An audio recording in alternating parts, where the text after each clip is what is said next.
Hi, this is Victor Cruz, Super Bowl champion New York Giants, and I gotta get my ICTV. All right, and welcome Hi, to this is another Jason episode Mott. of We Got It Covered. I'm Andrew Allers, here alone again because Dominic cannot make it, Matthew Vargas cannot make it, but I'm still bringing you the news every week like we do, and I'm also wearing my I Own a College t-shirt. I own a college.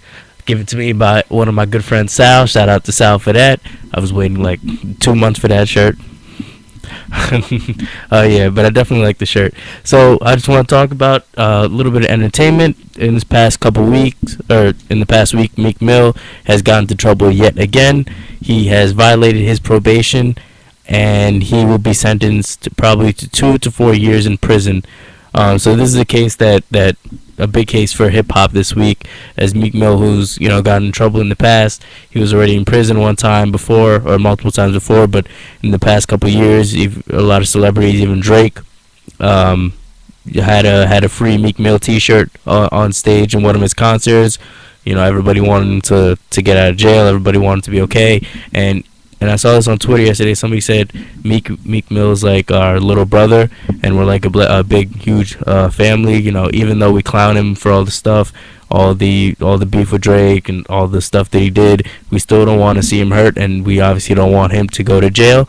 There has been a lot of backlash to this. So the person who sentenced him, the judge that sentenced him, has been accused of just going after Meek Mill, not being a little bit more lenient with him, just doing things in spite of him, I guess. There was accusations of her wanting him to write a song and giving a shout out to the judge too. So it's kind of weird to see. There's just been a lot of weird things that have been going on in this case in Meek Mill's life, the past couple years. So it's definitely sad to see him in this predicament in the state. But hopefully he'll be okay in the future, and hopefully this will all boil over. Jay-Z, T.I., Remy Ma, I believe a lot of celebrities are shouting out Meek Mill, trying to get him out. A lot of people are talking about it as well. It's been everywhere on radio, on podcasts, and all that stuff. So hopefully in the future he's definitely safe, and things will get better. So now we move on to Eminem. Eminem is dropping an album soon. I believe it is this month. If not this month, it's next month. So he's dropping an album soon. It's been okay. His release, he made waves with the whole freestyle that he did on the BT Cypher. That was a great freestyle. There's the huge debate between whether it was good or not. A lot of people are saying that it was a good message, but the lyrical content wasn't there as usual. And sometimes that's the point. The point is to just get the message out there and make people aware. It's not to have the best lyrics all the time, even though he is still one of the greatest rappers of all time, of course, and that whole freestyle was, of course, better than half of the stuff that comes out on the radio or other people try to do. So definitely great to see Eminem back at it again. One of the GOATs. This might be one of his last couple of albums. He is getting up there in age.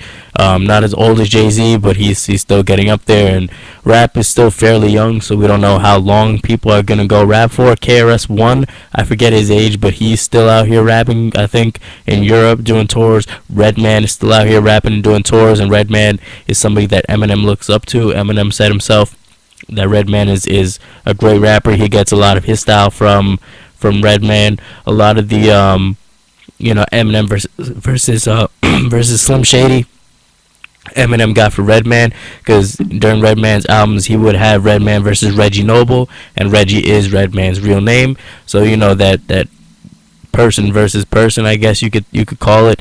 Eminem did get that from Redman. So but coming from that and transcending to becoming one of the biggest rappers yourself is definitely a great feat to have.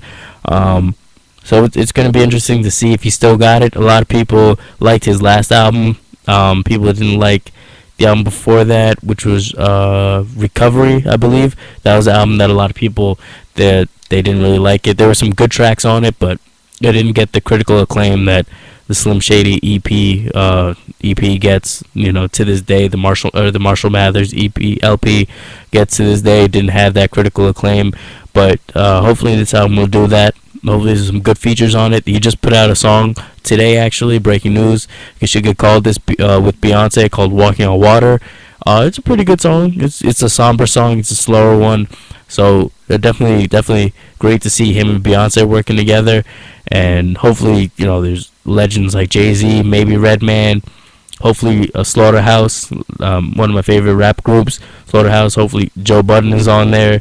Royce the 5'9", Joel Ortiz, Crooked Eye. Hopefully, at least one of them. Definitely Royce is probably going to be on there most likely, but hopefully the other three do have a chance to be on the record as well. So after that, we move on to Sci-Hi the Prynce. So finally, after years of waiting, or years, months, and all that, definitely years, because he dropped his Black History project in like 2014, I believe. I want to say it was around 2014 when Sci-Hi dropped that stuff. Let me just check real quick. So he's had mixtapes and stuff like that. That I believe is called the Ivy League. That he had. So he had a couple mixtapes there. Yeah, it was released February 24th, 2014. So this was when I was a senior in high school. Now I'm a senior in college. And so it's almost 4 years, almost going to be 4 years since his last mixtape drop, and he's finally dropping an album. There's been a couple problems within the label. He's on Good Music with Kanye West, and he's had some trouble with Kanye. He even made a diss record to Kanye and Pusha T in that song. He's dubbed himself the greatest rapper alive, which I agree with that, with what he says with that statement to a certain point. If he calls himself that, I have no problem with him calling himself that. I believe that in my opinion, Royce is the greatest rapper alive right now. Over Kendrick, even though I love Kendrick to death too. So to me, it's Royce, Sci-Hi, Kendrick. Those are the greatest rappers in my opinion. Ab-Soul is definitely up there. But I don't know, it's just something like I just can't get behind his music as much as the others. J. Cole is up there as well, even though he did fall off a little bit after Forest Hills Drives. I did not like his last album, For Your Eyes Only. I did not like that album at all. It was. There were a couple songs on it, a couple tracks that were good. He did come out the gate dissing the Lil Yachty's, Lil Uzi Verts of the world. So that was interesting to see, and I like that. I like dissing and rap. I like rap beef in general. So that was interesting to see. But yeah, I'm excited for Sci-Hi the Prynce to drop his project finally. Finally, it's in the works, and it's actually coming out. Hopefully, good music is gonna drop too as a whole. We're still waiting for. We had Cruel Winter, and I forget the next album that we're supposed to get after that. It was something about the summer, just changing the season basically. So I think that's coming out soon. Kanye is working on his project as well. He's been in Wyoming or Montana or North Dakota, South Dakota, somewhere in the middle of the country, in the forest somewhere, doing his project. So that'll definitely be interesting to see what he comes out with. Pusha T, I believe, is dropping in 2018 as well. We're still waiting for King Push to come out. So I have the list actually for good music: Kanye West, Big Sean, Pusha T, Tiana Taylor, Casey Hill, XLT. I have no idea who that is. He was signed in 2015. Designer is actually part of good music. Sci-Hi the Prynce is part of good music. He's been part of it since 2010 actually.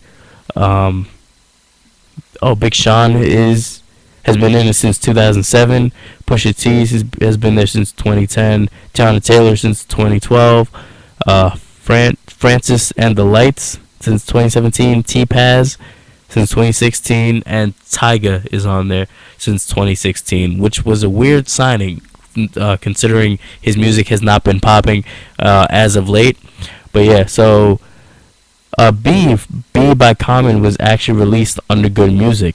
Def Jam Recordings, not Good Music. But Common was part of was part of Good Music as well. He left, which probably was the best thing for him to do. So they dropped Cruel Summer. Sorry, so they're gonna drop another project. They're supposed to drop another project, and a lot of surprise projects have been dropping in the past couple of years. Thank you to Beyonce for doing that. 21 Savage, Metro Boomin, and Offset. They dropped a project by surprise. I forget the actual name of the project. Let me see right here. Without Warning. I knew it was a title like that, a title that made sense for them doing that. So there's been a lot of interesting things happening in rap lately. Like I mentioned before, Ty Dolla $ign dropped, Big Crit dropped, Rhapsody dropped, Majee Jordan dropped, Division dropped. Let me see, Tank dropped, Gucci Mane dropped, Imani dropped in 2017. Like a lot of people dropping music in 2017. And it's kind of getting oversaturated a little bit, in my opinion. So to have staying power, it's much, much harder. Before it was tough, but now it's even tougher. Now you have to stand out, and a lot of people are sounding the same. So if you could create the next sound for the future, then you will have staying power. If not, then it's definitely going to be a little bit harder to stay in the industry now, as opposed to before. So yeah, that's it for the entertainment section of today. When we come back, we're going to talk a little bit about sports. Be right back.